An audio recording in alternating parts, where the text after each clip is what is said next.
Hindi cinema के बीते हुए दिनों में लौटने के लिए इस चैनल को सब्सक्राइब करें और बेल आइकन भी ज़रूर दबाएं ताकि प्रत्येक नए वीडियो की नोटिफिकेशन आप तक पहुंचते रहें।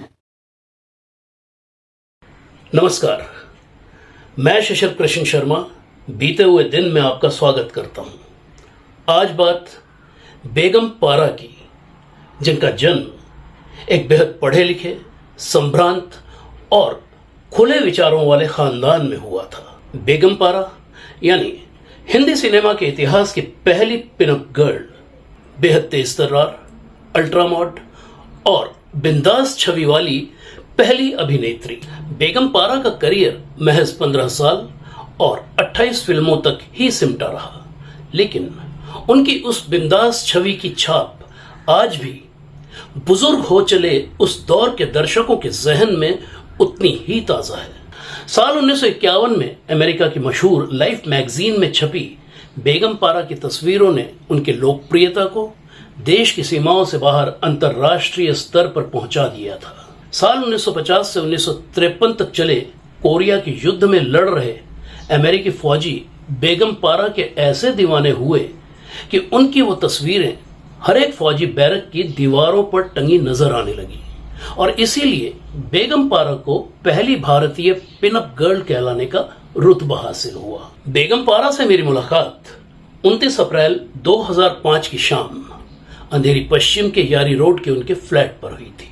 बेगम पारा के पिता मियां एहसान उल हक अंग्रेजों के जमाने के एक जाने माने जज थे।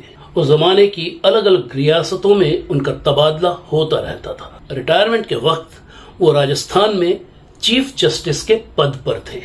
बेगम पारा का जन्म 25 दिसंबर 1926 को झेलम में हुआ था, जो अब पाकिस्तान में है। हर 4-5 साल में होने वाले पिता के तबादलों की वजह से बेगम पारा की पढ़ाई लिखाई में कोई रुकावट न आए, इसलिए जब वो थोड़ी बड़ी हुई तो उन्हें अलीगढ़ में एक हॉस्टल में दाखिल करा दिया गया, जहां से उन्होंने 12वीं तक की अपनी पढ़ाई पूरी की। बेगम पारा कहती थी, मेरे बड़े भाई कोलकाता में बाटा कंपनी में नौकरी कर रहे थे।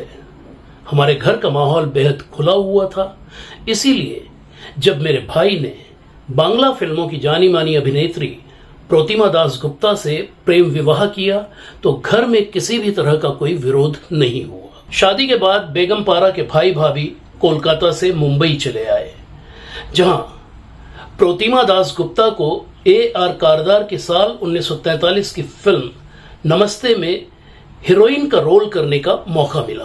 बेगम पारा भाई भाभी के पास छुट्टियां बिताने आई तो उनका भी फिल्मी लोगों से मिलना जुलना शुरू हो गया। उसी दौरान बेगम पारा की मुलाकात पुणे की प्रभात फिल्म कंपनी में पार्टनर बाबू राव पई से हुई।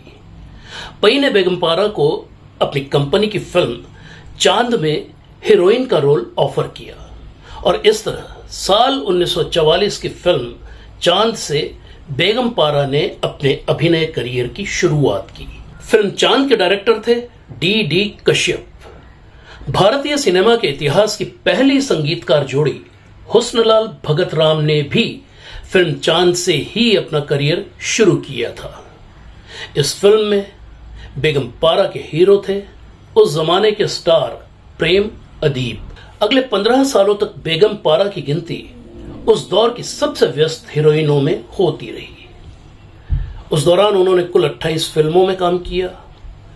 इनमें राज कपूर और मधुबाला की बतौर हीरो हीरोइन पहली फिल्म साल 1947 की नील कमल भी शामिल है, जिसमें बेगम पारा सेकंड हीरोइन थी। फिल्म नील कमल से ही स्नेहल भाटकर ने भी बतौर स्वतंत्र संगीतकार अपना करियर शुरू किया था। साल 1945 की फिल्म छमिया, 1948 की झरना और 1950 की फिल्म पगले की प्रोड्यूसर डायरेक्टर थी बेगम पारा की भाभी प्रोतिमा दास गुप्ता। इन तीनों ही फिल्मों में बेगम पारा पर्दे पर तो नजर आई ही, साथ में वो तीनों ही फिल्मों की को प्रोड्यूसर भी रही। साल 1948 की बेगम पारा की फिल्म शहनाज को इसलिए भी जाना जाता है कि इस फिल्म का संगीत उस जमाने की जानी मानी पार्श्व गायिका अमीर बाई कर्नाटकी का था और ये फिल्म अमीर बाई कर्नाटकी की बतौर संगीत निर्देशिका इकलौती फिल्म थी। निर्माता निर्देशक दलसुख पंचोली की साल 1955 की फिल्म लुटेरा, दादा भगवान की साल 1956 की फिल्म कर भला और साल 1957 की फिल्म आदमी में बेगम पारा के हीरो थे दिलीप कुमार के छोटे भाई नासिर खान, जिनसे बेगम पारा ने साल 1958 में शादी कर ली थी। बेगम पारा कहती थी, आदमी मेरी आखिरी फिल्म थी जिसके बाद मैंने अभिनय से संन्यास लेकर अपनी घर गृहस्थी संभाल ली थी। साल 1974 में बेगम पारा प्रोड्यूसर बनी। उन्होंने नासिर खान के निर्देशन में फिल्म जिद का प्रोडक्शन शुरू किया। इस फिल्म की मेन लीड में थे संजय खान, सायरा बानो और डैनी। फिल्म 6 रील बन चुकी थी। अगले शेड्यूल की लोकेशन देखने के लिए नासिर खान और बेगम पारा डलहौजी गए हुए थे। वापसी में अमृतसर के एक होटल में अचानक ही हार्ट अटैक की वजह से नासिर खान गुजर गए। बेगम पारा कहती थी, बच्चे छोटे थे, मेरे पास जितना पैसा था वो मैं फिल्म में लगा चुकी थी जो अधूरी रह गई थी। वो मेरी जिंदगी का सबसे बुरा दौर था। भाई बहनों समेत मेरे कई करीबी रिश्तेदार पाकिस्तान में थे। उनके बुलावे पर मैं बच्चों को साथ लेकर पाकिस्तान चली गई, लेकिन वहां के बंद और रूढ़िवादी माहौल में मैं रह नहीं पाई और फिर कुछ समय बाद भारत वापस लौट आई। बेगम पारा की बड़ी बहन जरीना भारत में ही थी। जरीना की बेटी यानी बेगम पारा की भांजी रुखसाना सुल्ताना एक चर्चित महिला थी जो इमरजेंसी के दौरान संजय गांधी से अपनी करीबियों को लेकर सुर्खियों में छाई रही थी। रुखसाना सुल्ताना की शादी मशहूर पत्रकार खुशवंत सिंह के छोटे भाई शिवेंद्र सिंह से हुई थी। अभिनेत्री अमृता सिंह इन्हीं रुखसाना सुल्ताना और शिवेंद्र सिंह की बेटी है। जैसा कि बेगम पारा ने बताया था, उनकी बेटी एक सफल बिजनेस वुमन है।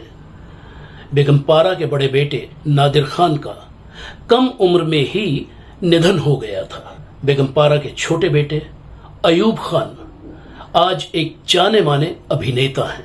करीब 50 साल कैमरे से दूर रहने के बाद बेगम पारा एक बार फिर से साल 2007 में संजय लीला भंसाली की फिल्म सांवरिया में दादी के रोल में नजर आई, लेकिन ये उनकी आखिरी फिल्म साबित हुई।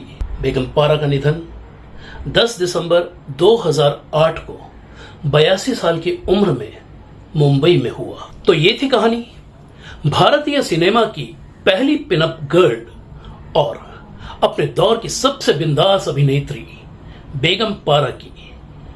बेगम पारा जी के ब्लॉग बीते हुए दिन के डिटेल्ड इंटरव्यू का लिंक इस वीडियो के साथ डिस्क्रिप्शन में दिया गया है। तो मिलते हैं बहुत जल्द हिंदी सिनेमा की किसी और भूली बिसरी शख्सियत, किसी भूली बिसरी दास्तान को लेकर। तब तक के लिए इजाजत दीजिए। नमस्कार। ब्लॉग बीते हुए दिन अब किताब की शक्ल में। डिटेल्स इस वीडियो के साथ डिस्क्रिप्शन में देखिए।